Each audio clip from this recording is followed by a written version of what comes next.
Hello, everyone, and welcome to the AWKWARDCast. And like Keyframe. God, I wish you could control it from your end. I would completely allow it in cases like this because I cannot react quick enough. How did you not react quick enough? There was like a 5-second awkward silence pause. I did not see it coming. You have the response time of like a computer from the 90s. Like you can hear the AOL connecting sound in your head. Tick, tick, tick, tick, tick, tick, tick, tick, ding, ding, bong. Hello and welcome to the AWKWARDCast, where AY and Keyframe wonder about random drivel. Hi, Chi-Chi, welcome back to the show. We did 100 episodes. We're at 101. And I think that was the most pain scream that I've made on this podcast. At least for the opening. Don't try to beat it. What? At least for the opening. I mean... So, Chi-Chi, welcome back to the show. It's been a while. It's a pleasure to be here. Yeah, for people who may not have been at the last podcast you were at or don't know who you are, what do you do, and why should people care? I'm so proud you managed to get it right for once. But yeah, hi, Chi. The question's still for you, Chi. You ruined it. I'm ruining nothing here. Yes, Chi, continue. So, I am a YouTuber. I mostly do singing. I've collected a lot of other YouTube musicians and doing songs and vocals for them. I did a lot in the Brony fandom. I did a lot for Undertale stuff. And now I'm doing a lot for video games in general. And I'm doing my own stuff. And you can see my webpage right there. That just brought up. You draw because you drew that cute little version of yourself on the banner. That too. Yay. But yeah, I'm getting slightly more prepared. I have it at least ready, the homepage. I just don't remember to open it in time. It took you... this is what I love about the fact we're in triple-digit episodes. I could say, it took you 100 episodes. In my defense, the first 10 or so were audio only, and we only had guests in season 2, so... So, Chi-Chi, what's been going on in your life recently? Well, about a week ago, I just got back from Australia. Ooh, tell us some Aussie stories. It was great. It's winter down there. Their seasons are always reversed, so it's winter for them. And the toilets flush into the other direction. Too. Wait, is that actually true? Because it's on the opposite side of the equator. You're not going to do a Bart Simpson now and actually call somebody on the other end just to figure it out, Keyframe, are you? I don't know anyone who lives in Australia. Yes, you do! You know Anthony C., you know Cloud Cuckoo Country, you know probably somebody else. Yes, I have a phone with them in my contacts. I text them on the daily, and I can just dial being like, yo, Cloud, I know it's 4 a.m. over there. Can you check your toilet? You don't have them on Skype? I don't. Also, anyway, so tell us some Australia stories, Chi-Chi. Well, I find compromising photos on your... There are no photos on the Twitter. Well, while I was in Australia, I went to a zoo called Symbiel, and it's a place where they let you pet kangaroos. Ooh. That sounds amazing. It was very amazing. And I saw the most adorable baby alpaca I've ever seen in my entire life there. It was so cute. It looked like a plushie. It was adorable. Did it have a name, or did you name it yourself in your mind? I named it Pete. Pete? Pete the alpaca. Pete the adorable alpaca. Yes. Aww. But yeah, this was the only picture of the trip that I could find on your Twitter. Wow, look at those Australian clouds. You could see the boomerang formations inside. Heck yeah. But so was there anything else? Because you were there for like a month, right? Yeah, about a month. Yeah. I believe. I also went to the Sydney Opera House. I went to Darling Harbour. I went to Peacher and 42 Wallaby Way, Sydney. Wait, is that a real place? No, it's a Nemo reference. Damn it. No, well, look, they go to actual places for research for Pixar movies. For all I know, it is a real place. Yeah. But what's it like inside the Sydney Opera House? Because, you always say pictures of it from the outside, but I've never actually seen a picture of it from the inside. It's pretty normal on the inside. Like, it's very much like the outside in terms of, like, the structures, all that concrete stone everywhere. I didn't get to go inside to, like, see a show or anything, but I went, like, to inside of the ticket counter and stuff like that, and it's pretty nice. There's actually this one restaurant that's inside of it that's kind of in the glass part of it, and it's got this very 60s, 70s look to it. Take me there. I must go. My people need me. But like, that's really cool. Have you been to Australia before this? Yeah, this is my 3rd trip there. I was visiting my boyfriend. Lucky bastard, you get to go to Australia. But that's really cool. But has anything interesting happened since you've gotten home? Yeah, I went to a Mystery Skulls concert, actually. Literally the day after I got back. That must have been a dream come true for you, you piece of garbage. I could say this. All she does is look at Mystery Skull stuff. Okay, I do more than just Mystery Skulls. I mean, that is a large percentage. That is at least 90% of what I do. Mm-hmm. But I still gotta get 10% there of other things. But how does a concert from them look? Because they are mostly known for the animations they have been gotten for the last 3 videos. From Mystery Ben. The concerts are awesome. Like, it's so much fun. There's such a good energy there, and he's been going on tour with 2 other artists, Fangs with a PH, and Snowblood, who he's done a couple of collabs with and does a lot of the production for. Mm-hmm. And they're all super cool. I happened to grab a VIP pass for this concert because they were really cheap in my area. Nice. So I got to go to a meet and greet and get to meet Louis. So that's his actual name, Louis. And he is such a sweetheart. He's the most soft-spoken guy, and he's so sincere and sweet. He's just so nice. Aw, that's great. Now let me ask you, and I know this is not an interview cast, but I must know, from the aficionado Mystery Skulls fan, what is your favorite Mystery Skulls song? Is it like one of the big hits everyone knows, or is it one of those B-sides? I definitely got a hit favorite and a B-side favorite. Okay. My hit favorite is Ghosts, because that just everyone's got me favorite everything. is Ghosts. And what's your B-side? It's probably Body High. Oh, that's a good one. I love Body High. Here's my favorite Mystery Skull song.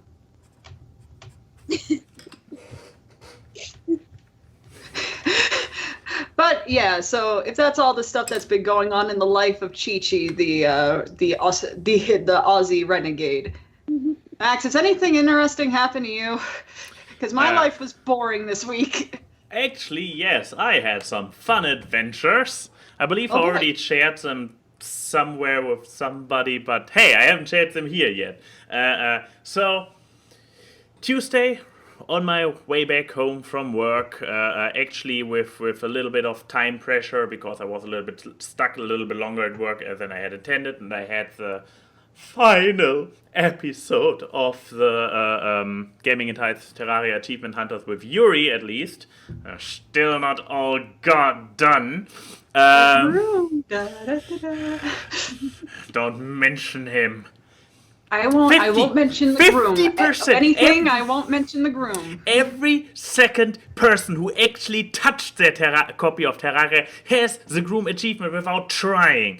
I have all achievement except for the groom. But still, I'm fine. I'm not angry. But Tuesday Adventure, come on now. Tuesday Adventure, exactly. So I had basically time pressure afterwards because I needed to get home for the stream. I came from work and I'm just riding my way home. I just started after a red light onto the crossway and I hear a tong, and suddenly I feel like my pedals have no resistance anymore. I look behind me and I see a long dark something behind me on the road, and I'm like, well, that was my train. Oh no! So yep. I'm with a little bit of momentum I still have. I roll to the side, I turn around, pulling my bike, picking up the chain with a tissue, putting it in my basket. The good thing is, I guess, that it snapped just a few 100 meters. I have no sensation of or a concept of distances, but in walking distance. So like 2 minutes. Let's make it 2 minutes walking distance. Okay. After a bike shop where just half a year ago my chain snapped as well, just in front of. Which on the one hand, this shop helped me back in the day, which made me a little bit like, hey, I felt good going back there. But on the other hand, I developed the suspicion that they might have some kind of sci-fi ray in their shop. So because there's a bicycle lane right in front of the shop, and they shoot basically everybody who is driving a bike that's not from them with some kind of disruption ray, which slowly over time makes the bikes fall apart so they can sell their own bikes. That's my theory here, but I have not. But I decided to figure it out from the inside by going there and basically getting them to help me again. Because that's a clever move to uncover their ploy. Did you uncover anything? I uncovered. I uncovered. Are they all stuff. little aliens in a singular trench coat? I sure as hell uncovered stuff. First of all, I uncovered with the dude who was there. Like, I was like, hey, the chain snapped. He's like, yeah, we can fix it. Like, yeah, it snapped a second time in half a year. So could you maybe check if the gear system itself is still fine and stuff? And he's looking like, oh yeah, this looks a little bit like runoff. I mean, we can also switch out the entire gear block. Oh, okay. I mean, but could you imagine what else this could be? And he's like, oh yeah, there's also no pressure whatsoever on the sporks. Mm-hmm. The long... yeah, we know what you're talking about. Okay. The spokes. Spokes, yes. They are also completely loose. They're actually supposed to be very, very stiff. Oh, and then he turns the back wheel and it's like wobbling. And it's like, oh, I'm not sure we can fix that. And oh no! It was the bike company all along. Fun fact: basically, when I pulled the bike in, and before he started looking, it was like, oh, a B twin. Yeah, so we in the industry treat them as one-time bikes. Like one-time bikes, yeah, you buy them and you use them one time, basically. I'm like, okay, or single use. Single use is probably a better translation, like single-use bikes. And I'm like, oh, okay, I have it for 2.5 years now. And he's like, oh, that's actually pretty long. I just like the idea of you coming in, be like, hey, can you fix this? And the entire thing crumbles. You have the handlebars in your hands, like. No, but to be fair, my first bike that I bought properly was a B-twin as well, and it lasted 12 years. So when my old B-twin was done, I was like, hey, the brand did well, I got another one. And now I find out that it's actually like the crap brand par excellence, or the cheap one, whatever. I'm not sure how my first one lasted this long. I am not a guy with very stubbornness. Maybe I project my stubbornness into maybe you loved it enough.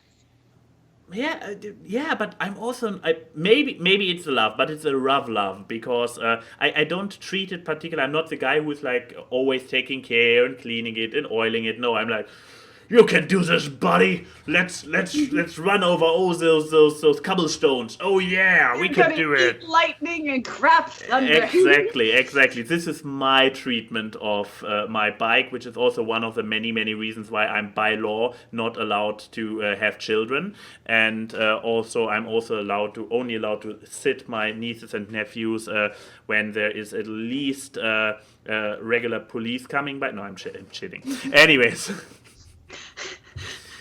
Yeah, well, long story short, I looked at it and he started finding more and more stuff that's broken. I'm like, yeah, I'm getting to the point where maybe if B-Twin isn't really the one you keep using constantly, maybe I just buy. Do you guys sell bikes?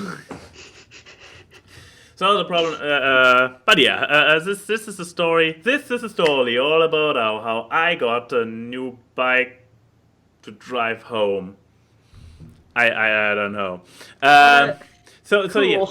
yeah, I got a new bike. I put a little bit more money down this time around, and actually I did not buy it on Tuesday because I was like, shit, I need to get home. So I bought it Wednesday after work. Thursday, I noticed some kind of clicking noise in one of the gears, like the A sixth mysterious one. clicking noise. Exactly, and so I returned there on Friday and was like, "Hey guys, there's something clicking in there." Why am I getting threatened with wrath from Leo right now? Anyways, You use the bike and you demand it to stay together, Yeah, or exactly. it will face your wrath. yeah, I guess. Oh, so the bike is facing my He's wrath. threatening Okay, the bike, not you. or yeah. I mean, this is probably how he would keep his bike together. But yeah, fun thing. So I brought it there on Friday, and they were like, "Oh yeah, we can switch this out. You can get it back tomorrow." And I'm like, "Yeah, sure. Keep my bike here overnight. Whatever." So Yuri and I had some fun getting the bike back in time before the shop closed and after Spider-Man Homecoming, which would be a perfect transition into media. But you said you have nothing in your life. I have some adventures, but none of Please. them. They're Oh. very small little anecdotes. Oh, so go ahead. Okay. Oh, Chi-Chi Oh. died. Oh, she apparently does this again. Yeah, perfect timing for you to going into Great. your adventures, and I will refresh her as soon as she returns. So far, Yeah. she just looks like a very attentive listener. Nice. But no, I mean, my week's been full of working. But it's also been my recovery week since my surgery. So let me tell you yeah. the things there you are! Hi. There's Hi. Sorry, my computer crashed on me. Oh, it's fine, Whoa. but you're back. Hooray! But no, it's been working because TrotCon and BronyCon are coming up. I am a literal ball of stress. I recede into my clothing until I look like a mix between a ball and a sock, and inside is nothing but stress. Oh, lovely. But yes, you did say homecoming. But anyways, this was also the recovery week from my surgery. Let me tell you the things I discovered from when you're recovering from major dental surgery. You're gonna fucking miss every type of food because I've been on a soft food diet. You know what the only food that's soft? Mashed potatoes and smoothies. You cannot live a happy, fulfilling life off of mashed potatoes and smoothies. All I wanted this entire week was a pizza. But biting down on bread hurts. Oh no. Did I ever tell you about my old roommate Raphael? What? Okay, tell us about So your so roommate. he had his wisdom teeth taken out. We were not roommates at this point, but it's still the same person. I still decided to move in together with after this event. So he got his wisdom teeth, and therefore he had like both cheeks like this, and we were at a party. And he also is a guy who likes to eat and to drink. I mean, the drinking part was manageable, obviously, with a straw. He basically solved the food part with an identical solution. No. So he Wait, took... did he blend all of his food? No. Yeah! No. It doesn't matter how good the pizza tastes. If you have the texture of a smoothie, it's gonna be gross. And I mean, since some of the food, like for example pizza, is rather dry, he needed to make it a little bit more drinkable. So he took his drinks with his food into the blender. How dare you do that to pizza, Raphael? If you're watching this now from wherever you are, I hope it's prison. You're not supposed to do that with pizza. I'm not sure it was pizza, but it was some food that usually gets not associated with liquid form. You're not supposed to do that with food. Yeah, no, unless you're drunk enough that seems like a good idea. Oh, come on, But Keyframe. no. You are just angry you didn't think of it last week when you really craved that pizza. Shut up. But no, also I learned, if you have, my painkillers are Tylenol mixed with codeine. If you don't know anything about codeine is the good shit. In the simple sense of when it finally kicks in, The world is nothing but a blur. But I don't take my painkillers during the day because I'm working. Because if I take them, I'm not here. I'm either in another dimension or I'm asleep. Probably in another dimension. But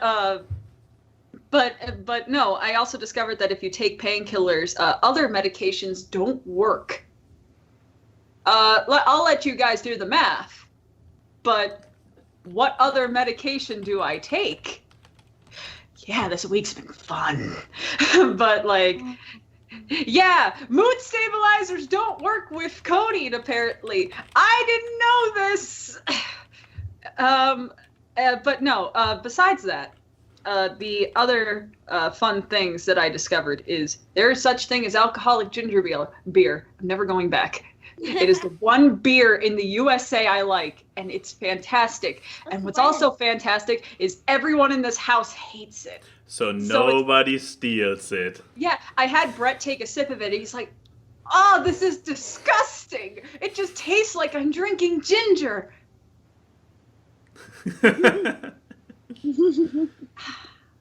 But, and then the final thing is the fun adventure of BronyCon. Which was an arc of sadness and stress, and then ends with a flurry of realization and joy. So I have a panel. Miss it? Oh, future talk. I was like, wait, did I miss BronyCon? No, you didn't miss BronyCon, dear. No, I have a panel at BronyCon this year. Please. I just wanted to please tell us what's the panel called.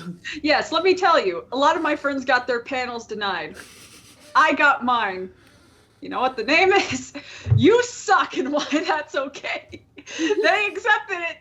But the panel's about like learning to get over the motivation hump of I don't want to. I'm worried that I need to be like absolutely perfect before I put stuff out there, before I get started, and it's just accepting the fact that you're not going to be good when you start out. But if you never start, you're never going to get better, and how to get off that kind of hamster wheel of thinking. It got accepted, and we got emails last night about when your panels are, and it was like, "Hello, Cosmic Keyframe. We're here to tell you what time your panel is." Neat. Your panel is at Thursday at 1 a.m. And then right after that sentence, it was like, no panels can change their times.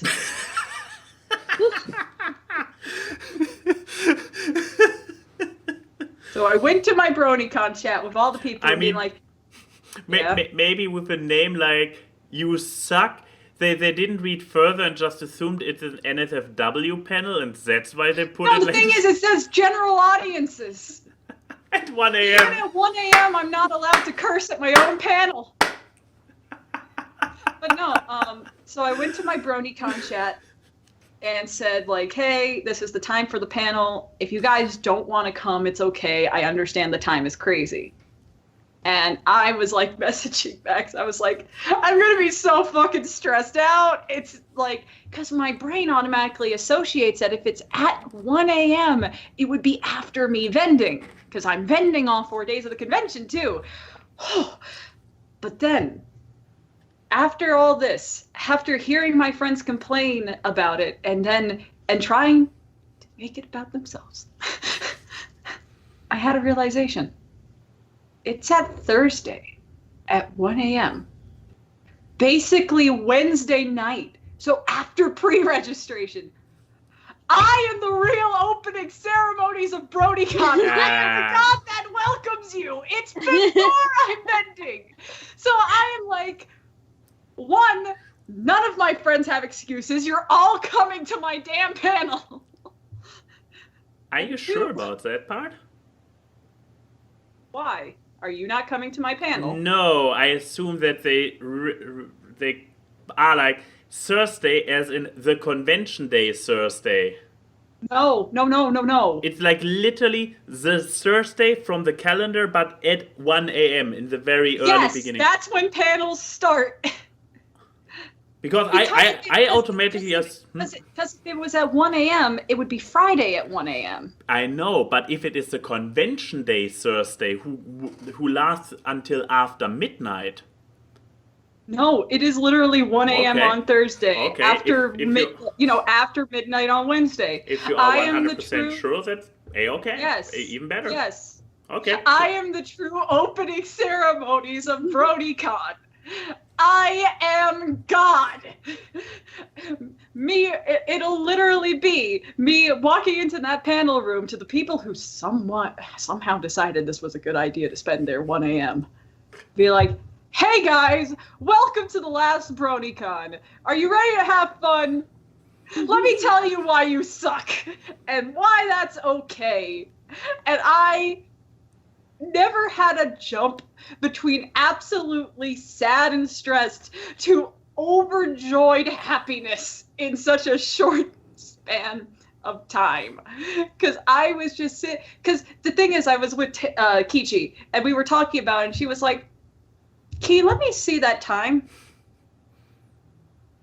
You do realize what this means, right? I was like, no, what? That's 1 a.m. on Thursday. That's basically Wednesday night. I'm still skeptical, but... I asked BronyCon and really? Okay. They didn't say anything different. Okay. I guess good for you then. I know! It's gonna be great! I'm so happy! Because I was like, oh man, I wanted to have like some nice dinners with people and all this, but I'm gonna be stressed out for the panels, and like I'm barely gonna be able to spend time with people. And now this. Welcome to BronyCon, folks. Huzzah! I will be here. But with that, let's go to media. And I haven't put down my media because that Pamela the Talking Dog commercial is not my media. It is not. Oh boy. Also, Chi-Chi didn't give me a media either, so I guess I just go first while you girls drop me links in Skype? Yeah, why don't you go first, buddy? I will, and I will probably die trying to talk about this without spoiling anything. Well, I told you the other day, I'm... Spoilers are great. Okay, first of all, I can... Didn't... Wait, who brought... Oh, no! Oh, you stole this from British Ninja. British Ninja talked about this in Hot's Call this week. Yeah, but I get to talk about it. Shut up. Fair. Spider-Man Far From Home. I mean, I would say it has a lot of expectations to fulfill because it's the first MCU movie after Endgame. So it's like, how are they going to handle this? This was one of the big questions. Like, does this really? How are they going to approach it? I can say. Basically, the movie starts out with it. I mean, it's the first few minutes, so it's not really spoiler. It's like you first of all see a memorial for Tony Stark because he is now the hero who saved the world. Because spoilers for Endgame, I guess he is the hero who saved the world. So the entire world loves him as a hero, and Peter, who saw him as a father figure, is quite traumatized by it, understandably. I mean, he nearly died in his arm. If Pepper Potts wouldn't have been like, kid, go back. I want to have my husband die in my own arm. I'm really spoiler talking about Endgame right now, aren't I? The movie has been out a while, and if you're going to watch Far From Home, you will learn about this anyways. But yeah, the entire world is built. It's absolutely clear. First of all, my first assumption was like, okay, how? Because you see, I have to assume you have seen Endgame. Sorry, guys. I have to assume you have seen Endgame. I cannot talk. I have a hard enough time to talk about Far From Home without spoiling this movie. I cannot not spoil about Endgame. If you haven't seen Endgame, mute until this picture up there is gone. Anyways. Gigi slowly removes her headphones. Oh, you haven't seen Endgame yet? Oh, I've seen that game. No, I was saying that would be funny if our guest had to be the one that removed their headphones. No. Okay, fair point. But yeah, they integrated it really well. It started out with a memorial for Stark. They have an explanation why Peter, who got snapped, and can still have a sequel with all his school buddies because, well, they happen to also get snapped, but by making it not completely like, they now have actually a new classmate who used to be 5 years below them, but now he is with them in the same class, so they address it actively. It's not just like, here our main cast is like, they just all happen to be there. No, there is a very clear implementation of the change, of the impact, the entire conflict of the movie without going anywhere into details, because I cannot even finish the sentence with the because without going into spoilers. Believe me, the plot is good. It's good plot. How is Mysterio as a villain? Is he good? I would be angry for you to spoil it, because I managed to not know that Mysterio is the villain until less than 20 hours before I went to the cinema. But Mysterio is a villain. No, I wasn't aware he's in the movie. Oh, I knew he was in the movie. Yeah, that's why you suck with spoilers. It's not a spoiler! It is! It's a trailer! I haven't watched the trailer. Trailers are spoilers. Normal people watch trailers. I don't care. I appreciate people who do not, who want to live without spoilers. So, but since you already said it, I was super angry finding out 20 hours before the movie. I was blind until this point. 20 hours before then, I found it out because I saw a thumbnail in my YouTube feed from Shafrilla. Watching you, dude. Watching you. However, he is literally the first shot of the movie. It turns out not being a spoiler, but you could not know this. You could not have known this. No, it turns out to not be a spoiler because he is literally the first shot, the first scene. Even before we see Spider-Man, we see him. But yeah, the entire conflict is also surrounding the consequences of Endgame, namely that Nick Fury is out of the loop because he also was snapped, that a lot of the heroes are gone now. I mean, we don't have... I said Endgame spoiler, fuck you. No more Iron Man, no more Cap, Thor up in space.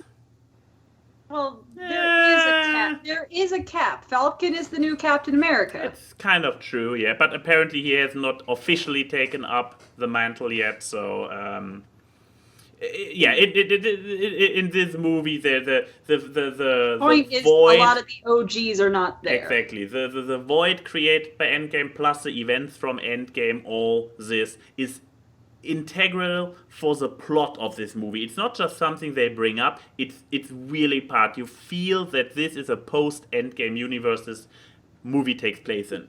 Which was for me a big question mark, like how good do they do it? They do it fantastically.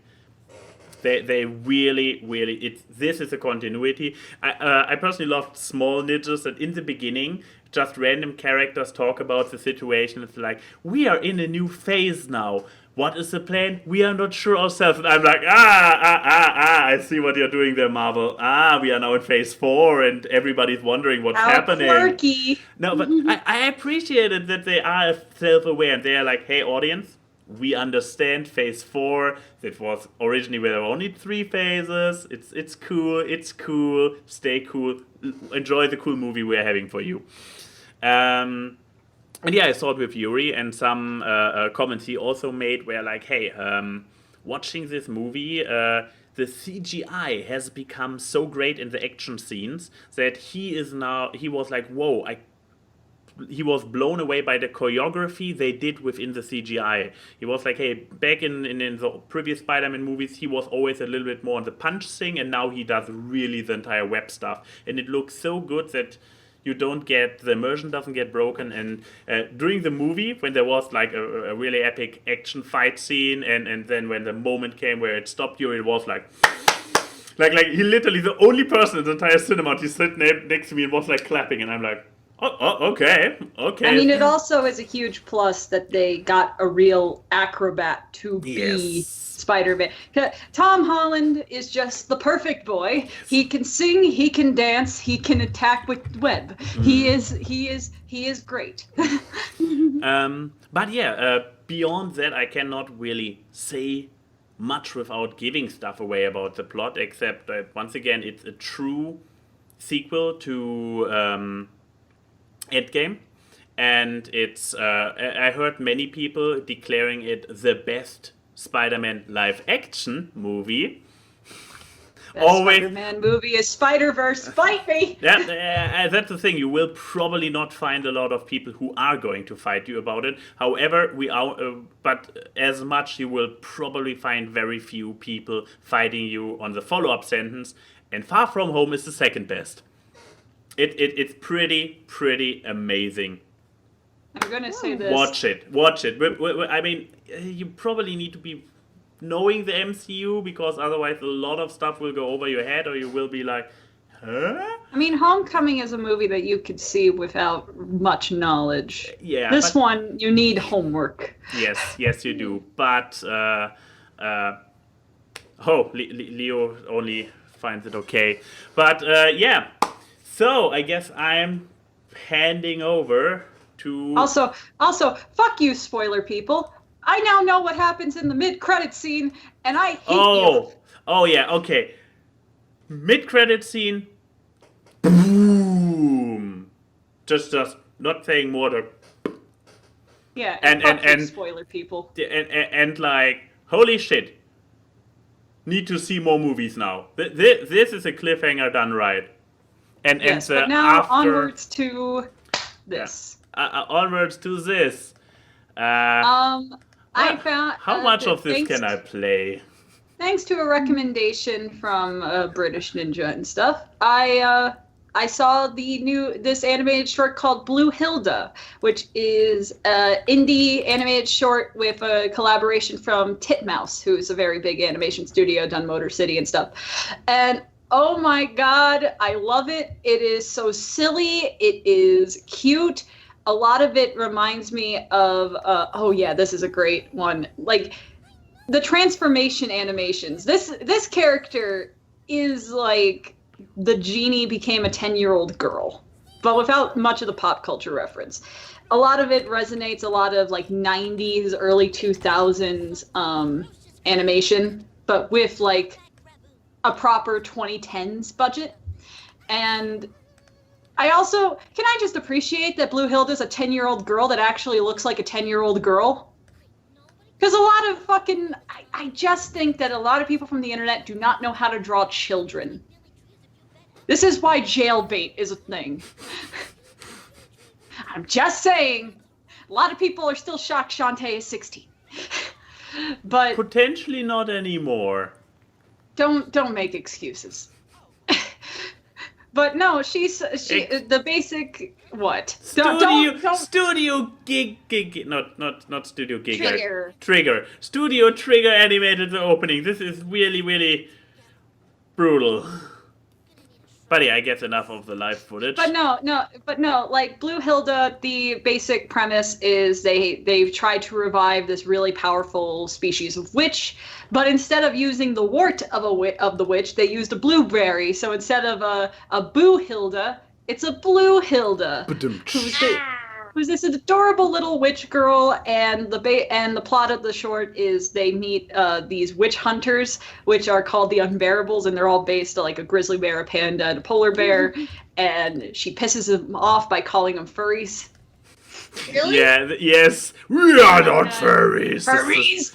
But no, then because they're trying to kill her little bat pug that she has, and for one thing, the action scene in there is actually really damn good, and she's just an adorable child. When you first hear her voice, you expect her to be annoying because the she has like Hexlow. She talks like this, but it's not grating. And also the short is 8 minutes. It makes its welcome. It makes its welcome. It doesn't stay too long, and I felt like I was watching like a cartoon from Nickelodeon from like the Angry Beavers-y era, but like without the 90s time capsule aesthetic that a lot of 90s Nicktoons have, because God, those cartoons are dated. Except Angry Beavers, that's not dated. That's just a good show. But I really just recommend people watch it. I love indie animation, and a lot of indie shorts that have been coming, because this is from 2017. Like all those film festival awards are the reason why it wasn't posted online first. But a lot of them usually are not comedy, or it's not comedy done well. This one actually does, and there's a couple pieces of crude humor in it, but it's not like, it doesn't overstay its welcome. I think it was like 2 jokes that was like crude humor, but the rest of it's just cute and clever, and it's so expressive. I think one of the things I appreciate the main character is a girl, and they're not afraid to give her ugly expressions. Because that is a huge problem with animation, where they don't want to give females ugly expressions because, that makes them less aesthetically pleasing. Newsflash, everyone can make ugly expressions, and if you're doing animation, exactly. But like, if you're doing animation, use animations to its full purpose. Don't be afraid to stretch the expressions on a character's face. Their gender does not matter. It's a drawing.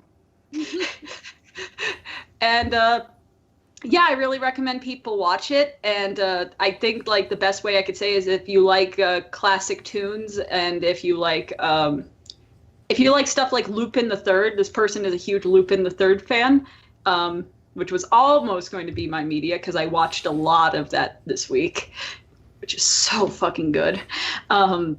You would really like this. And then I guess the people who don't like it are people that just don't like really exaggerative animation, which is what's wrong with you? Or just don't like cartoons and fun. But yeah, that's my media. Yay! Expo! So, Chichi, did you bring anything? Yes, I did. Hold on a minute. Let me go get it. I guess my media. I didn't take media. So I've watched a lot of media over the past couple of weeks, but I think the one I'll be sharing with you guys is Good Omens. The series is on Amazon Prime. I finished the audiobook just in time yesterday or this morning? Yesterday. Yes, I need to watch this, and I want to watch it with someone. Okay, so if you have read the book series, it is very faithful to it. Like, nice. It doesn't stray far from it at all, and they do an amazing job with it. So the plot for you, who people don't know it very well, is that it's about an angel and a demon, Crowley and Aziraphale. And basically what happens, this isn't a huge spoiler because it all happens in the first episode, is that they are is that the end of the world is supposed to come, Antichrist, all that good stuff and all that, but do they really want it? And what kind of adventures follow through that? And it is so much fun. It is very well written, very British. It is so British in like their humor and comedy and the way the story's introduced. And the cast members do an amazing job. Like, it's definitely worth your time and money if you don't have Amazon Prime. I do. I do too. But yeah, I mean, there's one thing that this actually has, the show actually has over the books. It has David Tennant as a demon. Yeah. I mean, come on, give me some David Tennant. Come on. My camera's frozen, Max. Hmm? My camera's frozen. Oh, no, only you. Yes, I see. David Tennant froze you. Wow, I just realized how much this trailer is already showing from the later book. Anyways, where are you? There's a Chrissy cam. Let me refresh it. Hey. Hey, you have But returned. no, yeah, David. I mean, the first time that I actually heard about it becoming a series. The God. Okay. No. Actually, Oh. not. I saw it on a billboard when I was walking to the airport to pick you up in June. It's all over the city. You're right. They actually this is one of the shows they make really big advertisement campaign everywhere. Yeah, because I was like walking to the airport, and there was just a big billboard for Good Omens, and I was like, I can't believe they're making a series. I mean, not that this show is not adaptable. The books are not adaptable, obviously, but it was just like, this is the only problem with this show is that it's on Amazon Prime. Well, actually, let me just tell you this great story that I found out. A bunch of Christian groups were trying to take down the show. Yeah! But they didn't know which streaming service was the show, so they made a campaign against Netflix to take down the show. And Netflix just replied in a tweet, "Okay, we'll stop." Oh, Netflix. But yes, what else do you have to say about Good Omens? Oh God, David looks so good in that cover. Mm-hmm. If you are a David Tennant fan, you are going to love this. You get a lot of good David Tennant. He does an amazing performance, and so does God. What's his name? The guy who plays the angel. Michael Sheen. Mm-hmm. Yeah. He is an absolute cinnamon bun in this. He is just precious and adorable. He's a real angel.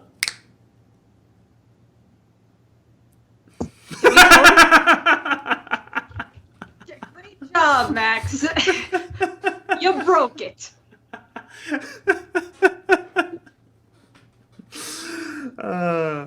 Sorry, please continue. So yes, very good overall. Great casting, great performances, beautiful visuals. Oh my goodness! Like you could definitely see the production value in this. They really went all out. And yes. Who do you think would not like this show? Let's see. Besides people who hate good things.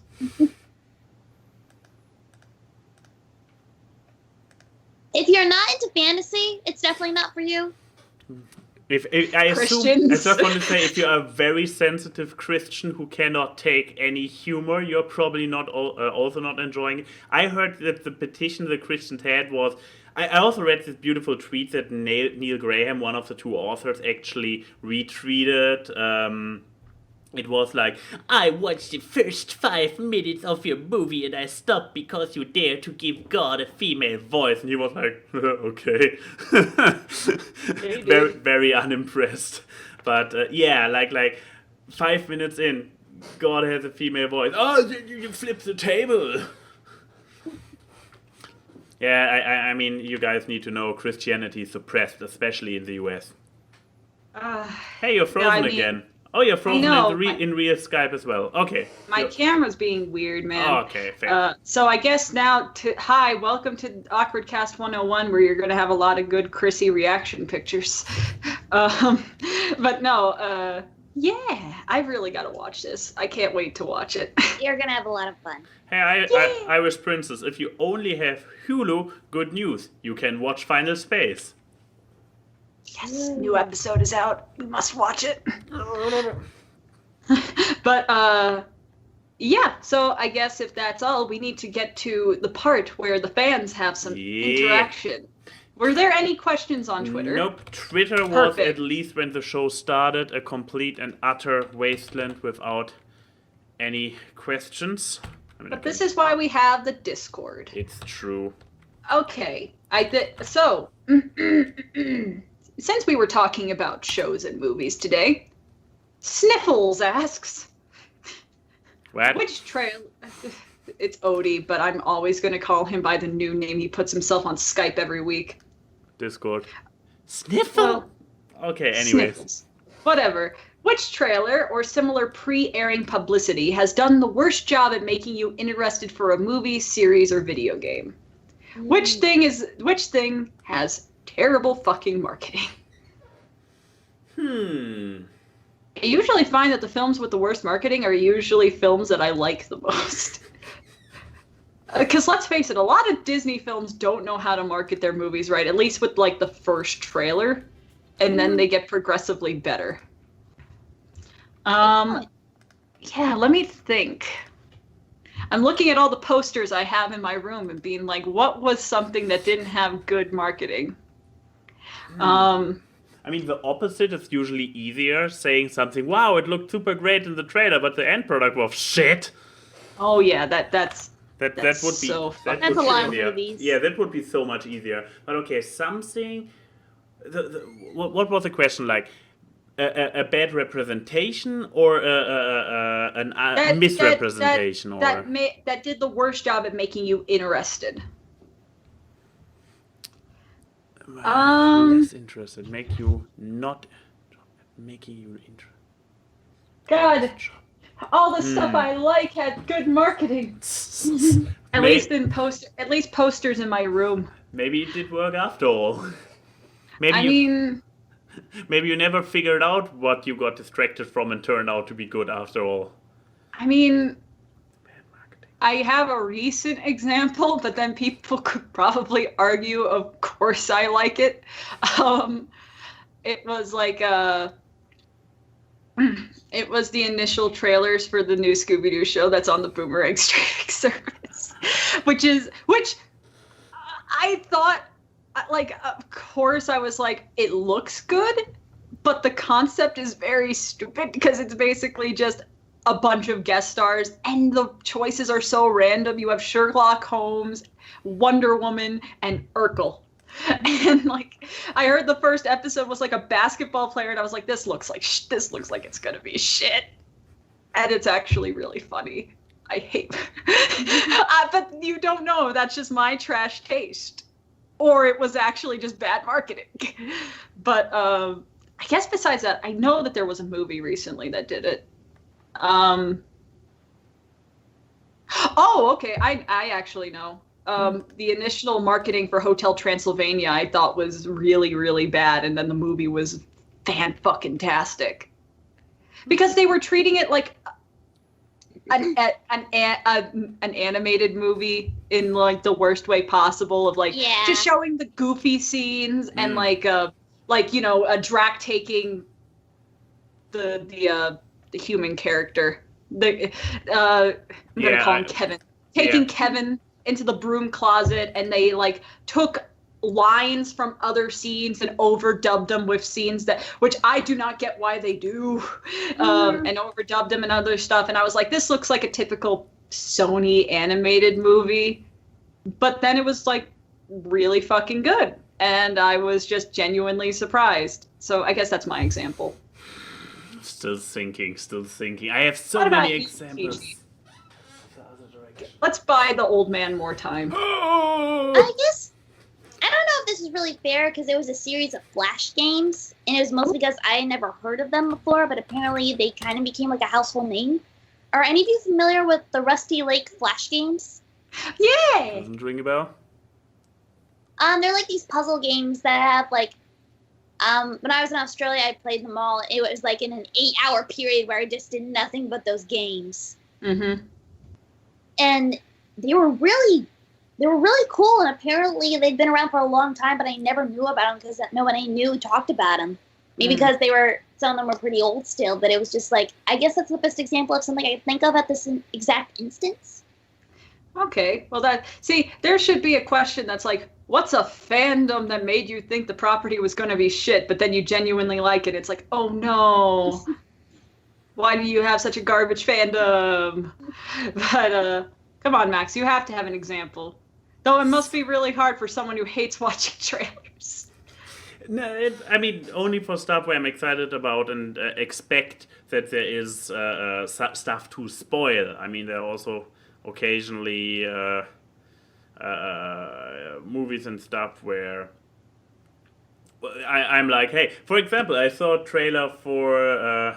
as disturbing as it is, it's actually from Fast and the Furious franchise with The Rock and Jason Statham going on, and the trailer is ingenious. I watched it and I was like, I need to see this, and you were next to me, I need to see this too. But this is the exact I mean, we don't even know if it's the opposite. Maybe the entire movie is good. But yeah, I do not avoid all trailers. Only for the stuff where I already have high expectations.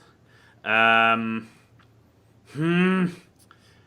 mean, I'm pretty sure. I mean, we are talking. Wait, okay, I just thought of something. Yes. The first 2 fucking teasers for Toy Story 4 made me think the movie was going to be fucking garbage. Yeah, but they were also like completely disconnected, weren't they? They were like, oh boy, They were introducing Sporky and the 2 plush characters.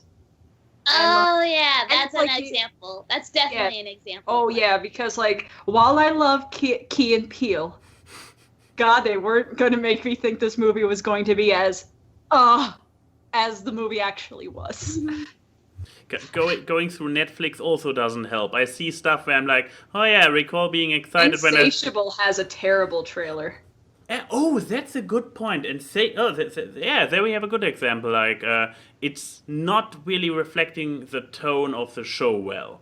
And I really like Insatiable. Still haven't finished it though. So much stuff to watch. Currently back, yeah. But yeah, I'm really desperately. I recall that there was stuff. I recall the feeling of watching it and be like, well, this is not really how I expected it to be from the trailer, but hey, it's cool. But well, there you go, Sniffles. That is your answer. This one's specifically for Chi-Chi. Leo Convoy asks, does Chi-Chi think she'd be able to take out a kangaroo in a fight? No.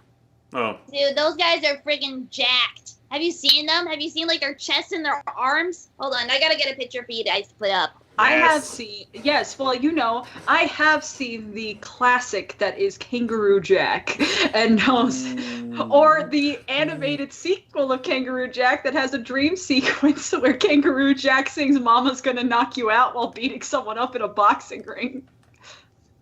And like, let alone the legs would instantly kill you, but just look at the arms on these guys. Look at Oh my God! What? No. That is someone's persona. That can't be real. This is not a real kangaroo. That's a real kangaroo. No. That's real. No. They have tiny arms. This is what? What you're thinking of is probably the gray kangaroo. This is the red kangaroo, and they are jacked. It looks like they photoshopped their legs onto their torso. Oh my God! He. You need to put like a picture of a gray kangaroo and then the red kangaroo next to each other, and it's like you versus the guy she tells you not to worry about. Oh my God! That's. Oh yeah, those are the little stubby arms I was expecting. Right? Can I find one with a little bit of a better resolution? That is. Okay, that's just doing the fucking what's the name of the guy that had the mustache and played Charlie? That's a kangaroo. That's a kangaroo. That's probably a wallaby. What? I googled gray kangaroo. Hold on. We need to look at the true scientific rendering of a kangaroo. Wikipedia. No, hold on. No. We had. I am. Obviously. Yes. Oh, God damn it. I'm sorry. I hope you are. Memories. I have fucking great memories of Kangaroo. You know what? Just to go back to that marketing question, this movie is fucking false advertising because all they showed was the kangaroo talking, and that's only like 5 minutes in the movie. I was so pissed. But this is once again. When I saw it, and he didn't talk at all. But this is once again an example of the other end, where you are excited over it, and then it turns out to be false advertisement. The question was particularly about trailers that turn you off. And then, I mean, the trailer for Crocodile Hunter Collision Course was really bad, but that movie is amazing. Well, that is still up for debate. I still have it in my watch later list, but I haven't dared to touch it. I need to watch it with you. I need to just watch your reactions. But no, okay. Oh. There's okay. Oh. Not a red kangaroo, but maybe Chi-Chi can go against a wallaby. I can go against a wallaby. Yeah, there you go. Let's see. Okay, so one from Enigma, because I like the other question Sniffles asked, but From Enigma, who had to revise their question because they put 5 questions down the other day, but they made it 2. Maybe to reiterate, in the Discord, there are a bunch of pinned messages in the room, and the newest one is actually like 1, maybe 2 questions per person per week, a maximum of 2 fuck, marry, kills per episode for all people combined, and and the rest is just. I mean, that was basically it, because we had like a period where people would only ask fuck, marry, kill questions, and it was like, this is not fun anymore. Yes. But no, from Enigma, being fit and healthy is quite important for one's livelihood and bodily functions.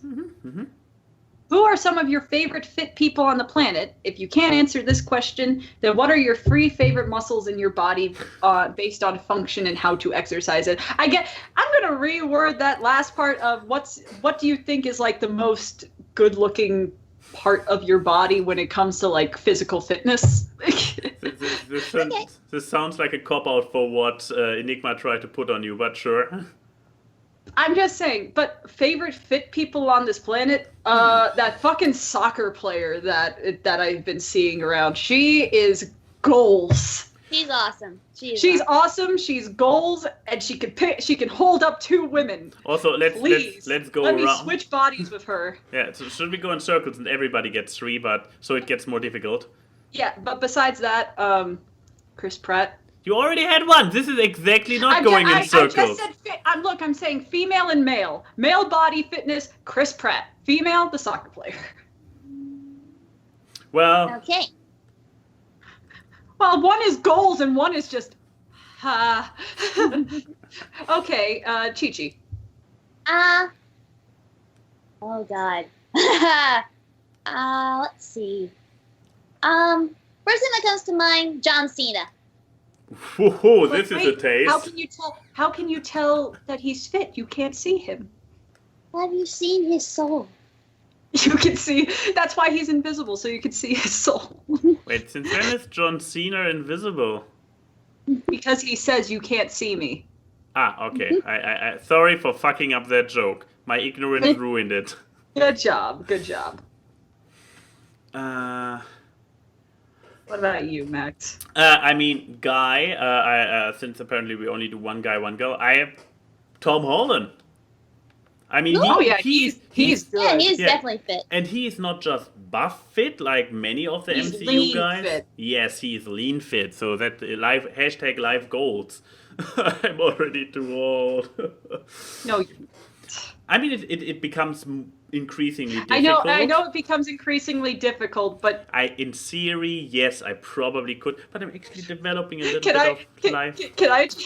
I want to say a funny story. When we went to Santa Monica Pier, we were looking at tank tops, and one of them was like 6-pack coming soon, and I was like, "You should buy that." And he was like, "No, that hits too close to home."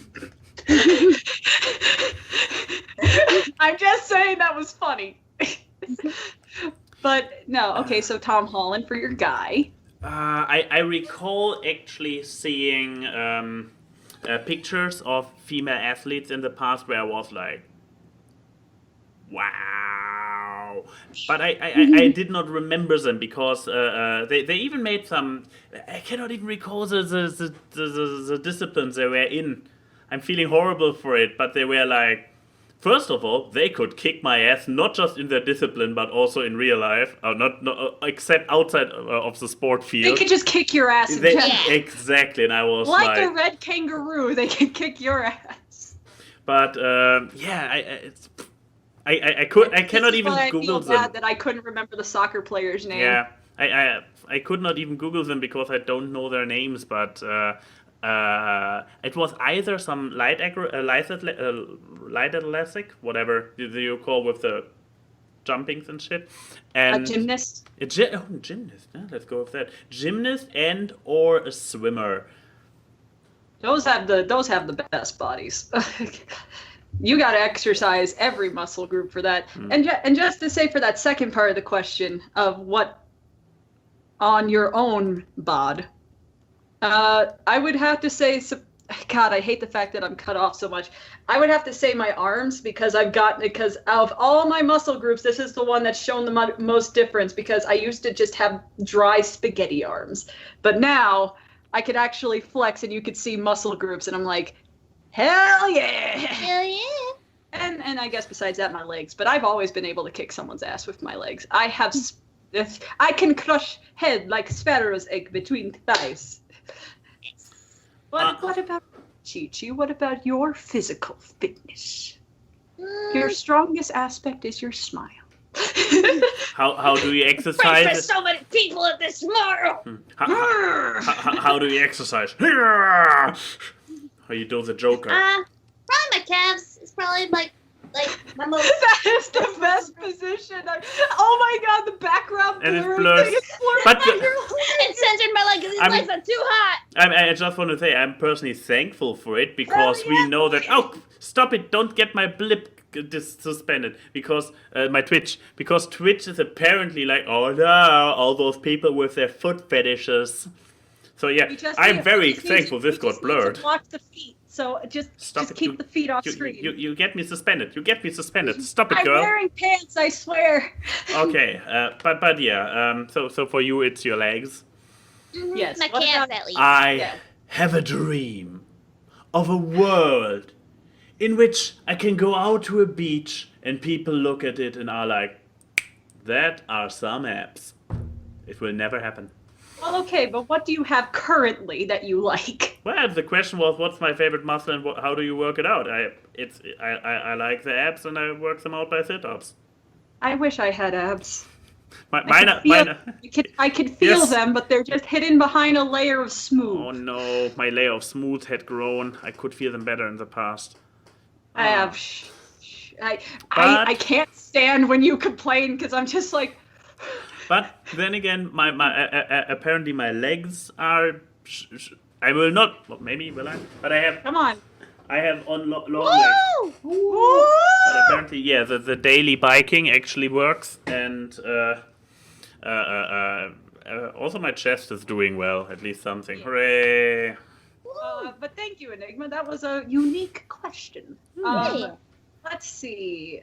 From Denim, do you have any tools, either physical, digital, or even mental, that you were skeptical of at first, but now use all the time? Can I say imposter syndrome for mental? Because I didn't believe it until I started feeling it. No. This is not a tool, and it's. That is not a tool, that is a hindrance.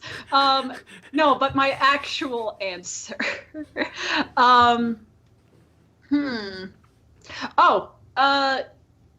A tool that I wasn't skeptical, but I just never used was using a mirror and putting a piece of traditional art up against a mirror so you could actually see if something is symmetrical and even. Because a good piece of advice for most artists is flipping your canvas horizontally, and you can use that digitally, and you can actually see the parts of artwork you need to fix.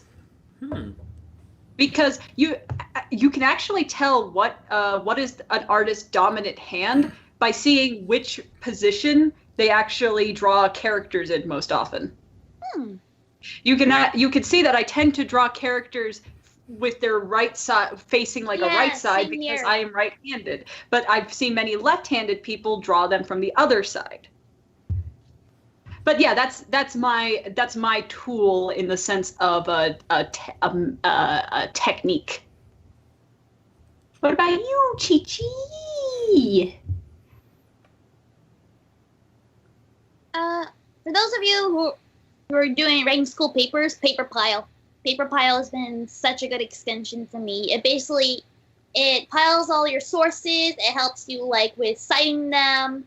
It also looks over your papers so that if you're missing a site in a certain way, when you configure it, if you have a site they haven't sourced, it can say these words were also found in this source. It's really helpful, and it's a Chrome extension. Where were you in high school?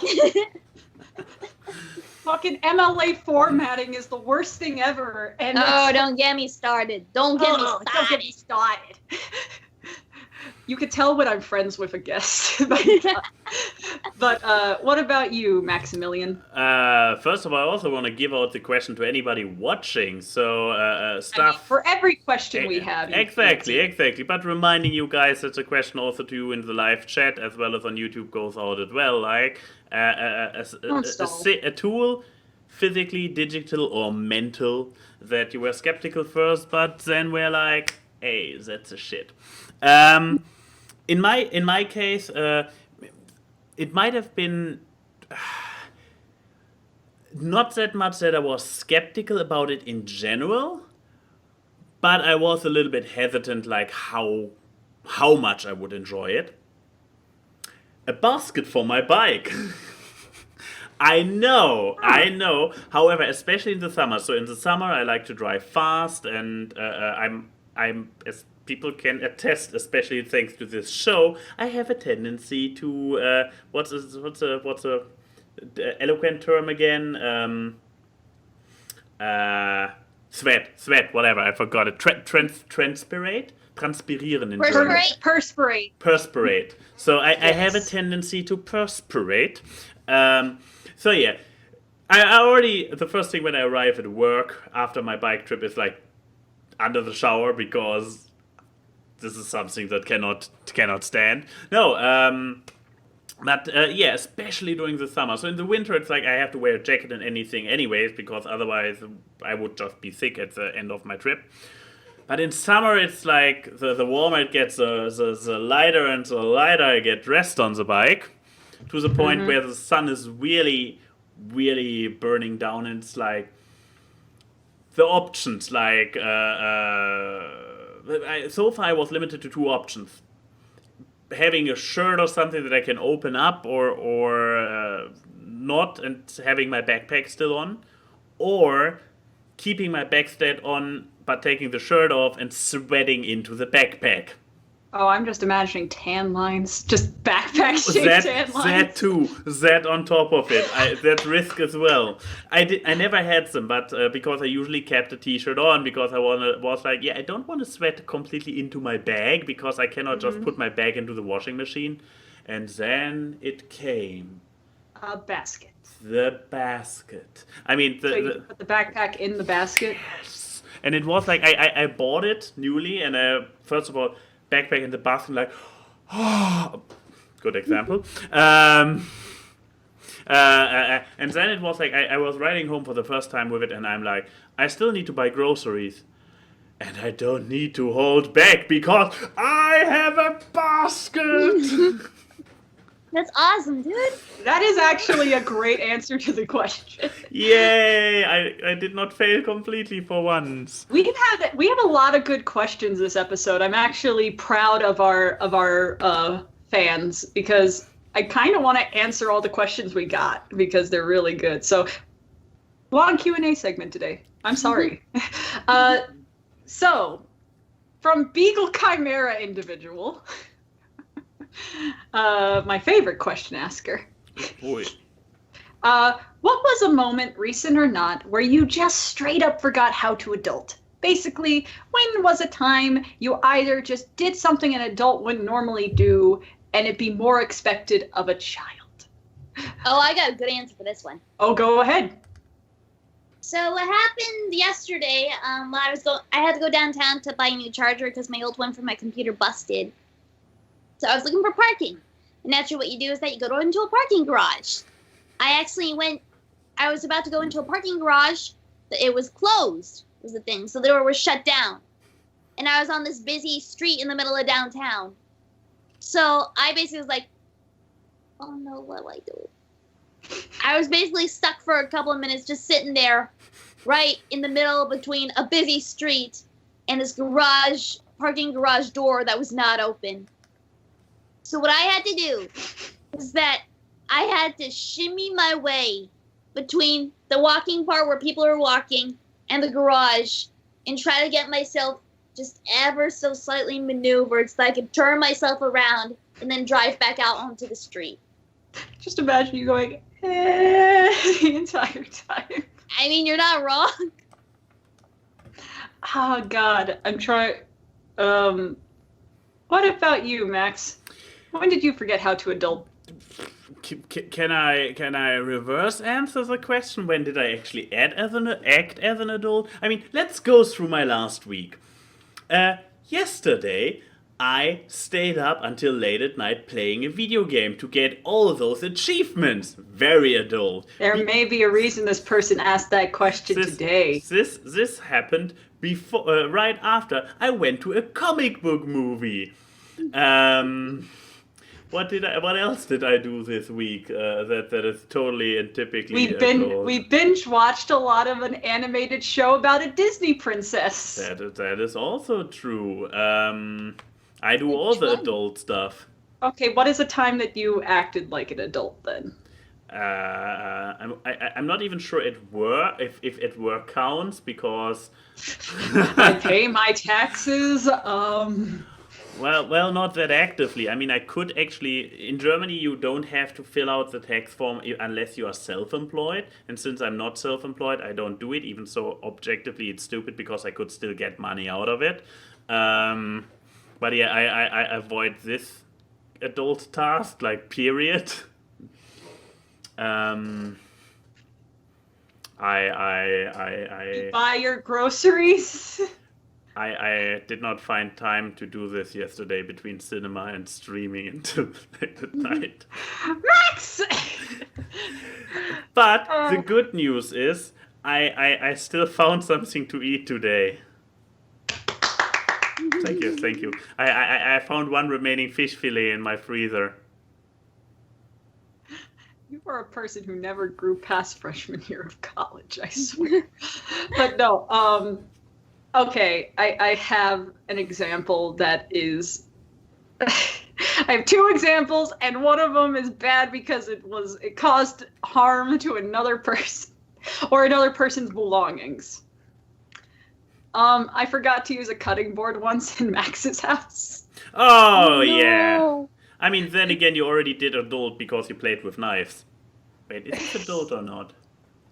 I don't know, but like we were having ramen and I wanted to spice up ramen, so I was like cutting up vegetables and I just completely blanked on using a cutting board. And in the morning, Max was like, use a cutting board next time. And I completely blanked that I was cutting anything in the first place. No. And I saw scratches against it and I was like, no.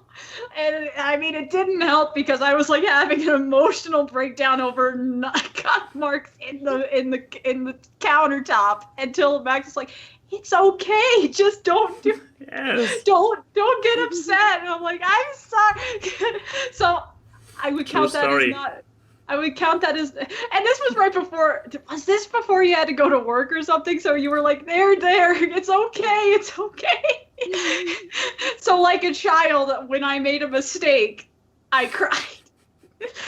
But hey, I guess that also just says something about my personality that I do actually feel bad when I do something bad to a friend. So maybe that is also the counting of being an adult because children lack empathy.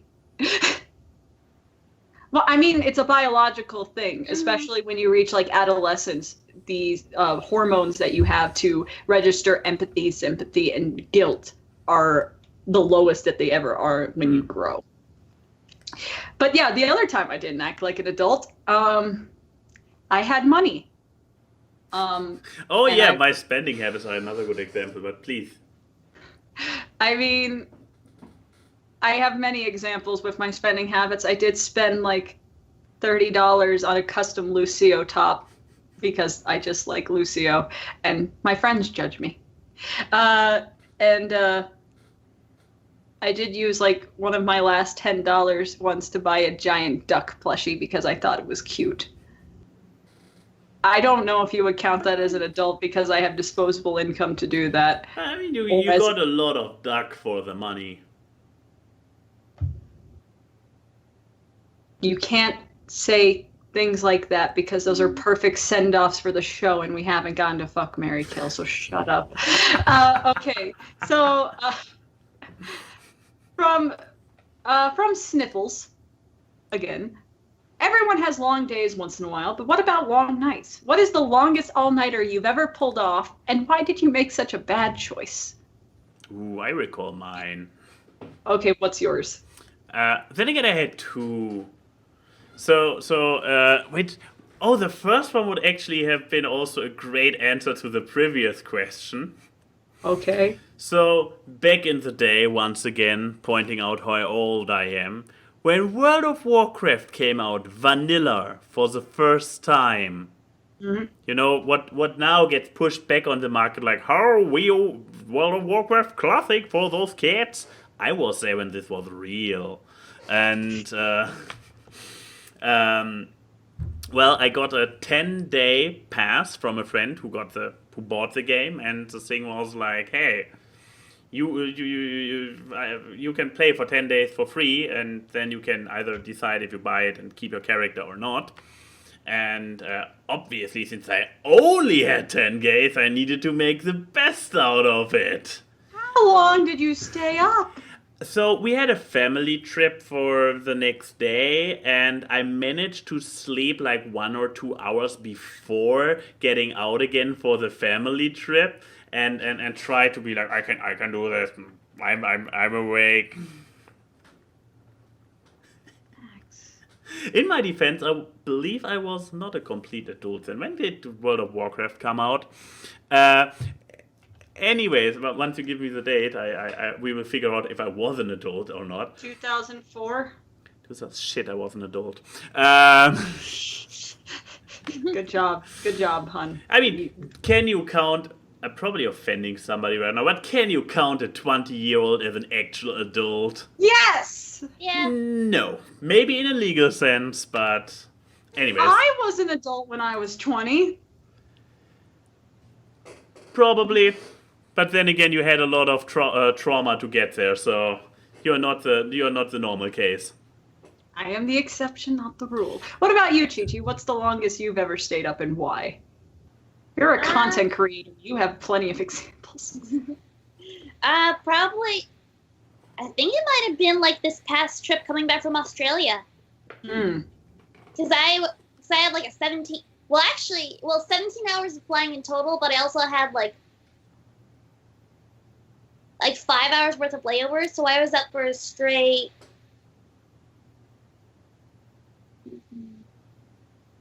22 hours. Oh, God. And that's with waking up at 5 a.m. the day before. Ah. But I believe yeah. I can top it. Because Okay. this was not the longest one being awake, but one of the stupider ones.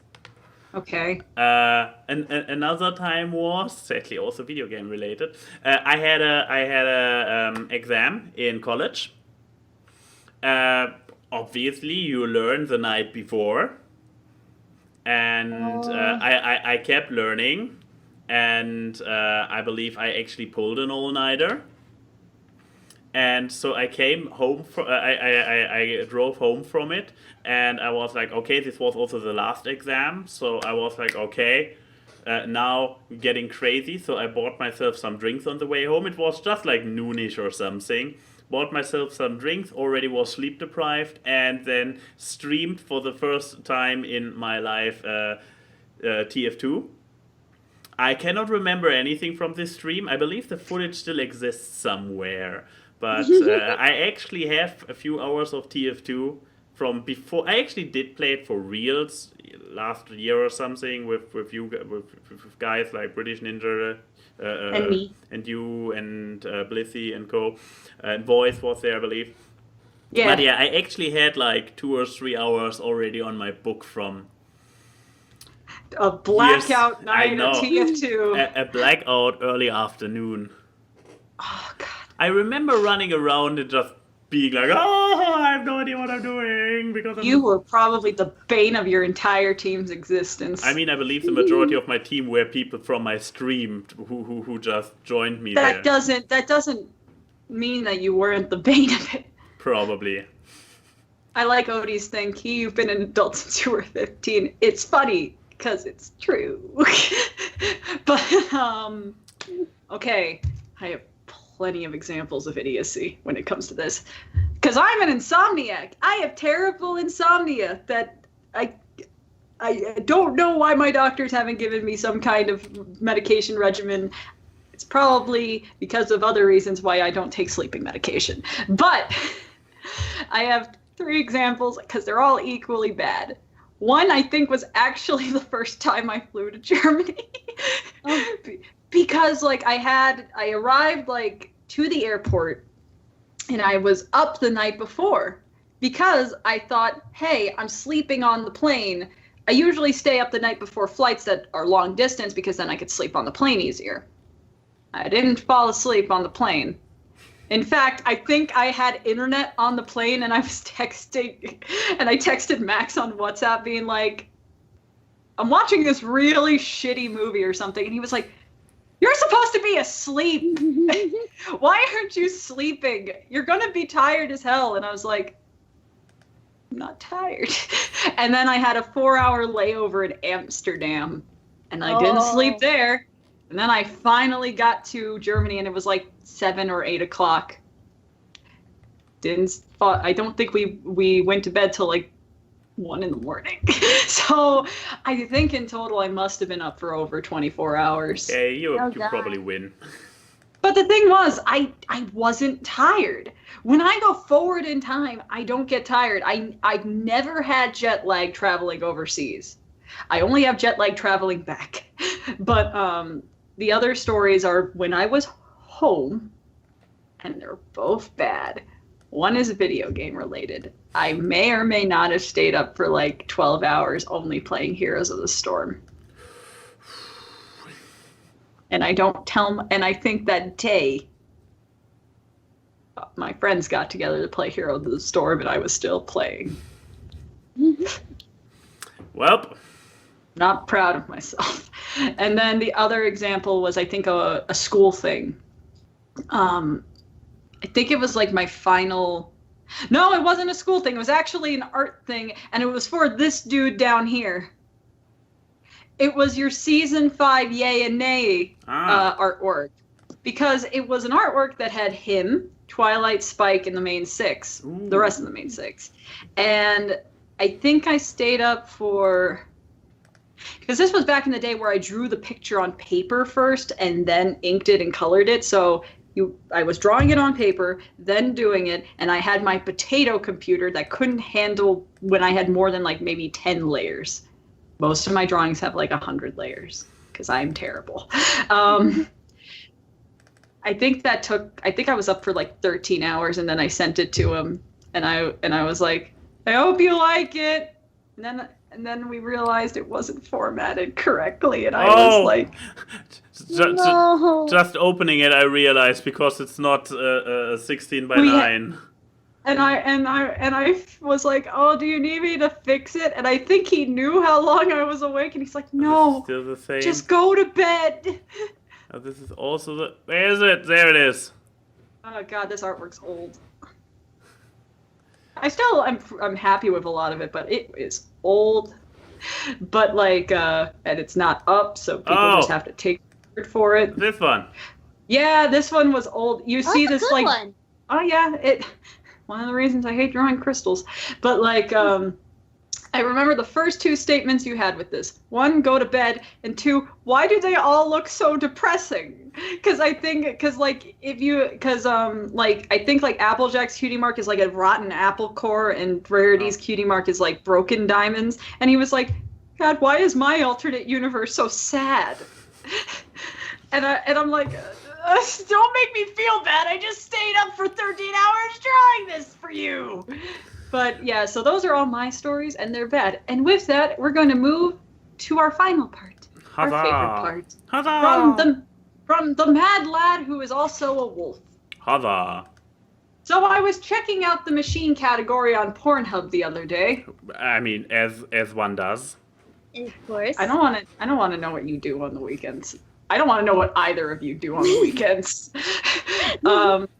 And with that piece of information, you could probably already guess where this goes. Fuck, marry, kill. The Terminator, Ultron, and 3 robots from iRobot. I don't know if I've never seen iRobot, so is three robots the name of the character? No. This he means like three of them because they come as a horde. And is it like the white? Because I only think of the movie. I've never watched the show. I just know the. I also think the movie. Because apparently there's an iRobot show. Oh, okay. Let's go with the movie, and then what's his name? We just talked about him last week. The actor, the underrated actor, Lord Weaselton. Oh, Alan Tudyk. Alan Tudyk is Sunny. Okay. So he is also robots. Yes. So the Terminator, Ultron, and three robots from iRobot. Chi-Chi, you are our guest. Please tell me, which robots would you let them reprogram you? Are you familiar with all three? Could you say them again? The Terminator, so Arnold Schwarzenegger. Ultron from Avengers. Why couldn't you pick Vision? At least Vision has more of a presence. That's probably the problem. And three robots from iRobot. Max, why don't you look up visual aids? That can help us. Absolutely. Okay, let's see. Ultron. Now, how here's a problem. Ultron is a boy. He's a tough boy. Do we have a little bit with one with a little bit more lighting, please? Yeah, I guess this one works. So this is a tough question. Here we it have is a toughie. Here we have our Ultron visible in 3, 2, 1. Now here's our Ultron. Look at him. This smooth. I think I have a better one where you can actually see his face. Fine. Oh yeah. Whoop. See, here's the thing. Okay. Yeah. With Terminator, you definitely get like protection and stuff like that. But with Ultron, you get all the power and all the Tony Stark stuff. I think for me. And of course, we have 3 of those handsome fellers. Oh God, those I don't like them. Put them away. They stimulate my fear of mannequins. Oh, okay. I guess Keyframe already knows who she killed. And again, they're I played by think for Alan. me.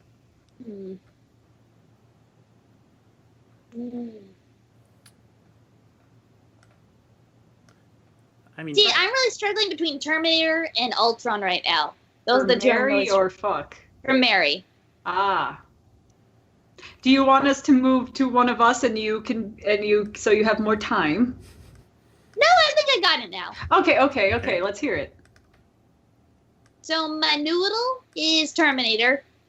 My Mary is Ultron. And my kill's the iRobot guys. Why? Wait, did you call fuck noodle? Yes. I love it. But yeah, why? Why the 3 decisions?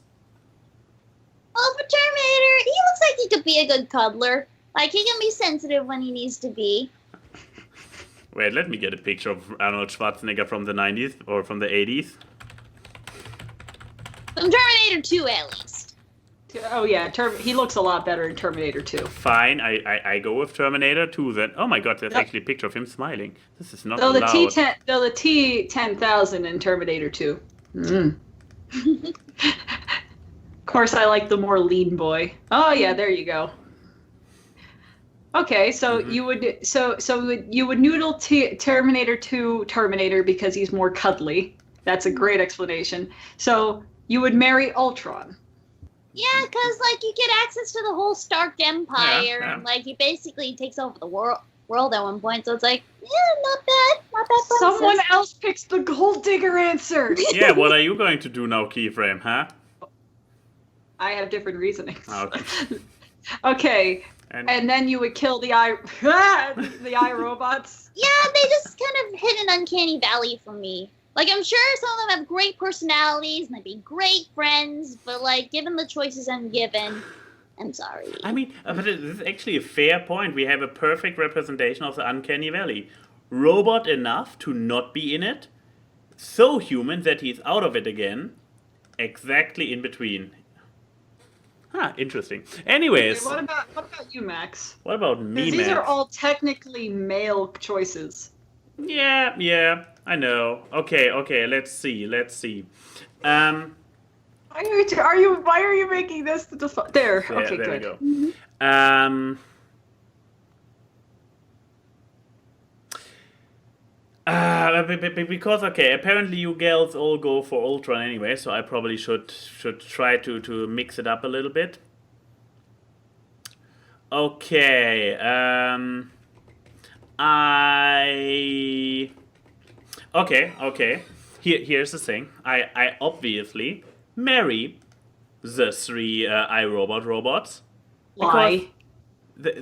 Going by the canon of the show, before they get turned into human murdering stuff, they are servant robots. So having three of those running my household, this sounds pretty practical. So yeah, I would You're like. equating marriage to servitude? No, but it's. I ran into a problem there. Let's move on to the next one. So, okay, what do I do with Arnie? Because going with Arnie for the noodling is too obvious. So I will kill him because hey, he is a Terminator. So terminating him seems appropriate. However, here's this look at this hunk of a robot.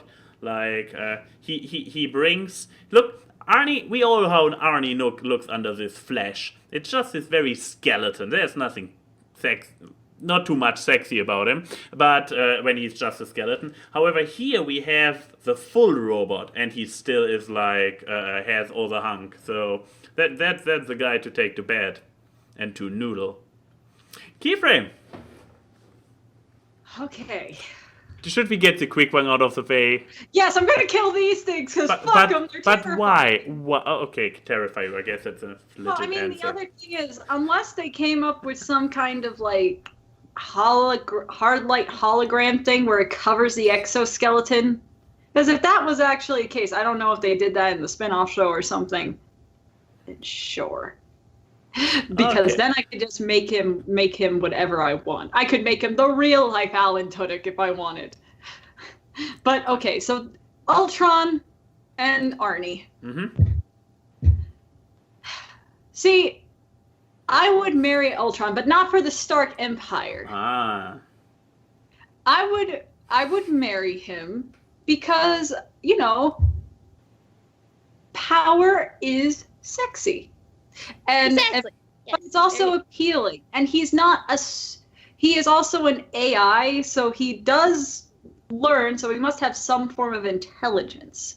So I feel like I would get more intellectually out of him, which to me is a very important part of any relationship, is not just the physical aspect, but also if they can provide wit and actually mentally stimulating conversation. Mm-hmm. And you are saying that this fine gentleman could not provide that? I mean, I know people are going to say he was a governor, but I don't think that says much. He was the governor of California.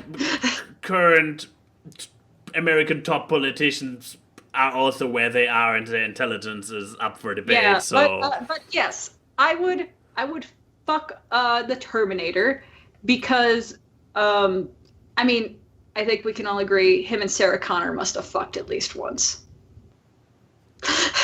But like, I think, like, you know, I wouldn't want to be around him the entire time because then he would always talk about Sarah Connor and I would just be like, wow, you're giving me an inferiority complex.